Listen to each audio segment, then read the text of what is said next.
can you even put into words what life has been like for you since Saturday? Because I feel like so much has changed in your life as a result of that fight, despite it not going your way. Yeah, it's everything's changed, bro. Everything's changed. The magnitude of Saturday night was obviously miles ahead of anything before, and then the aftermath, and then obviously recent things. So it's been crazy, bro. It's been crazy. Yeah, life is a whirlwind at the minute. It really is, but I'm trying my best to kind of take it in. But I'm feeling very good. I'm very, very blessed for sure. Okay, so that last line, very important. You're feeling very good, and I'm delighted to hear that. Do you feel, obviously, it was heartbreaking to see your reaction in the cage as the results were announced. You fall to your knees. We share your pain. You were so close to realizing your dream. Do you feel better about Saturday, or is it still too raw, too fresh?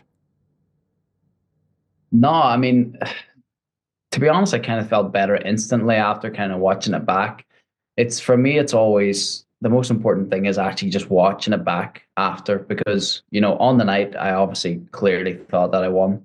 My team obviously thought that I won, especially because of how I ended the fight as well. I thought, okay, this is a given, it's mine.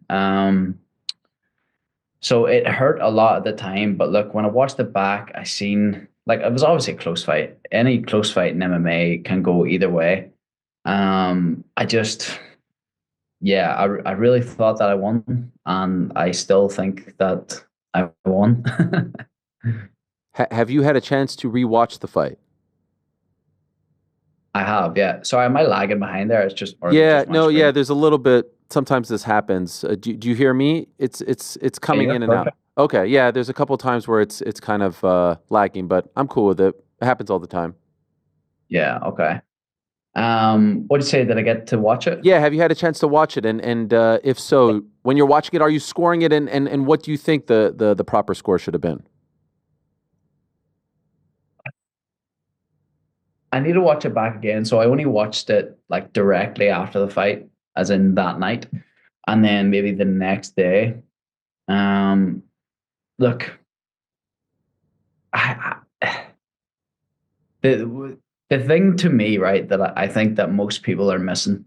Like, there's been a lot of debate over the scorecards and how in each individual round was scored, and obviously it was a varying between all the scorecards. So yes, people are going to debate that, but less people are talking about the momentum change of the fourth round when we clashed heads. Hmm.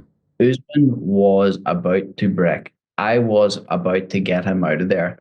That was that point of the fight where he was going all the way down, and I knew, and I was waiting for this opportunity. I had spent 3 rounds breaking him down, making the reads, and getting him exactly where I needed him to be to finish him. I was folding him over almost folding him over at the end of the third round. Coming out for the fourth, I knew I had his number, and I felt it in the cage when I was ripping him to the body. I could feel his energy and his spirit break, and I knew I had him. And the headbutt happened, and he got about 5 minutes of recovery time. And that momentum change was the reason that I didn't finish him, because I know for a fact that for round 4 or 5, he was done. There was absolutely no chance he would have had the energy to get me down or keep me down. And there was no question that I was going to empty the tank at punches towards his head and body, that one of them would have put him out cold or one of them would have finished him to the body. There is no question, absolutely zero. That's why I'm also so excited to fight him again, because I know I have his number. I probably just didn't do enough early. I scored round 1 definitely for him. Round 2, I think maybe one of the judges gave them to me. I can't recall. I need to look back. Everyone's been moving so fast. But Here are the scorecards, by the way. was there any round 2 for me there? Yeah, there was one. So maybe I didn't put enough pressure on him early, but I know for a fact, Ariel, that he was done. Like, I know I would have got him out of there, and I think that that's maybe not what people are talking about enough, as to like him being able to get energy back and just withstand and stay alive in the fifth round, essentially.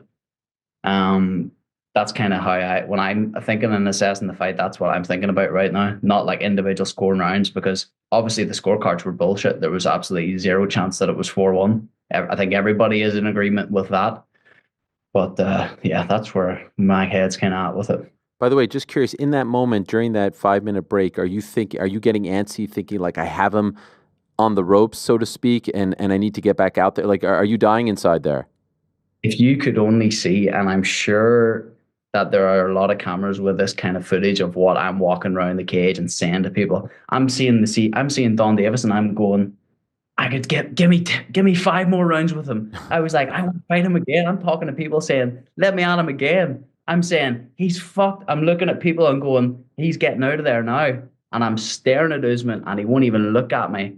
And Habib was kind of like saying, chill, chill, chill. And I'm just standing. And that's when like the viral clip of me with the blood Mm. or the photos and all, that's just me staring at him going like, he's done. Like, I'm gonna get him now because his spirit was broke, and he just had enough time to get his energy back to survive a fourth round and then just survive a fifth.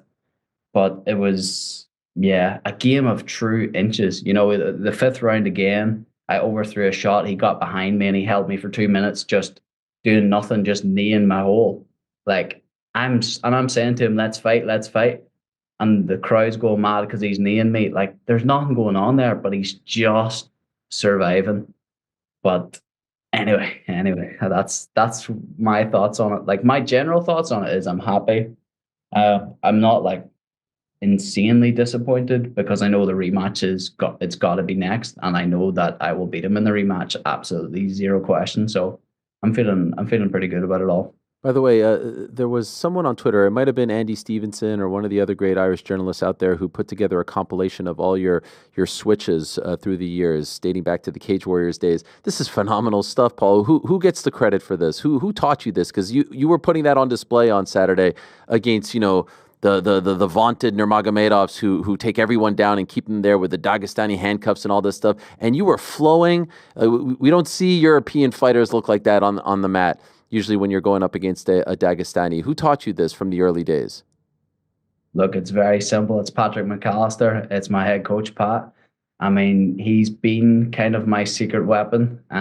Maybe not so secret anymore after this. But Pat is without a question the best grappling for MMA coach in the planet. I've said it for a very, very long time. Now people I guess, can believe me or see where I'm coming from because of my performance on Saturday. You're seeing how I'm moving. You don't just that's just not something you pick up without being taught. That's Patrick McAllister and I mean, I've been with him for a very, very long time. A name that people in the worldwide scene won't know now, but they surely will know in the future. So that's all Pat. You guys did a tremendous job of building this fight up. So did PFL, in my opinion. And I thought you, in particular, with all the stuff you were doing here in the States and then over in Dubai, that face-off that you guys had, the sound up of you saying to him, like, you're looking past me, you're overestimating me or underestimating me. And then his response saying, who are you? And then your response back exactly it was class. It was phenomenal stuff. And so I'm just wondering, what made you feel like he was looking past you? Why did you feel that way? He ended up agreeing with you and admitted afterwards that he was in fact doing so. But why did you feel that way in the moment? Well, look, it's just the things that he was saying. The interview clips that I was seeing on my socials, the things that I was seeing from the production side of what he was saying. I can tell when somebody's playing the game for marketing, and I can also tell when someone's completely overlooking me. And I knew there was glimpses of him overlooking me. And then when I seen him on fight week and we were doing these kinds of things, I felt the energy. I felt like he was looking down on me. I felt like he was just like this kid's just got a little opportunity. He was saying things like he's gonna be famous for one day and everyone will forget about him. And then when we done the face off, I could just tell he was like looking down on me, and I knew that was going to be his mistake. And then as we've seen then what happened and what he said after, it was the truth. But he certainly won't overlook me in the rematch, and I feel like the rematch is going to be even better of a fight. The vibe that I got from him in the post fight interview was almost of relief. Like he knew he got away with one. Like the way he was speaking and saying Did you feel that same way? Ariel, you have no idea how lucky he was to have that headbutt in fourth round. like this is why I've spent so much time talking about it there. It's like it was the reason he survived. And he's now playing this like, oh, Paul needs he said he needs 3 or 4 fights to get back to the belt. What does that indicate to me? That indicates to me that he's like, I do not want to see this guy again for a long time.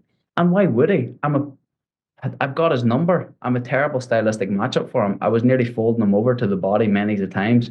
So many, like, to be fair to Usman, he is good at not getting hit, because I must have winged so many knockout punches that just missed his face. And I'm telling you, one of them connects, as we've seen before, it's over. But he will not get so lucky next time. Trust me on that. So he says 3-4 right after the fight.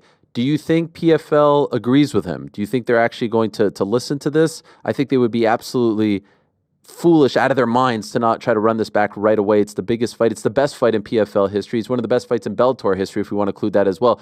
It was incredible theater, and the second one proves to be even better, in my opinion, given the fact that you know each other and it's going to be this chess match. Do you think they'll listen to him, or are you confident that they're going to run it back? Look, they have to run it back. Like, I mean, how couldn't you?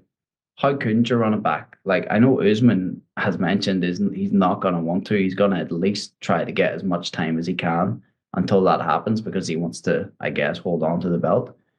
He did say, I think he doesn't want to fight to the end of the year, which is, it's too far away. The momentum of this, it has to happen soon. Obviously, I wanted to be in Belfast. Whether or not that happens, I don't know. But if he's not gonna fight to the end of the year, then I have to get somebody in Belfast in like the summertime. That would be the only thing that would keep me sane right now. Thanks for watching this video. Before you go, if you haven't already, hit that subscribe button for us. Also, give us a thumbs up, leave a nice comment. These things go a long way. And while you're here, do check out the rest of the channel. We've got live shows and full interviews, clips, and a whole lot more. We're doing big things here, and we appreciate your support very much.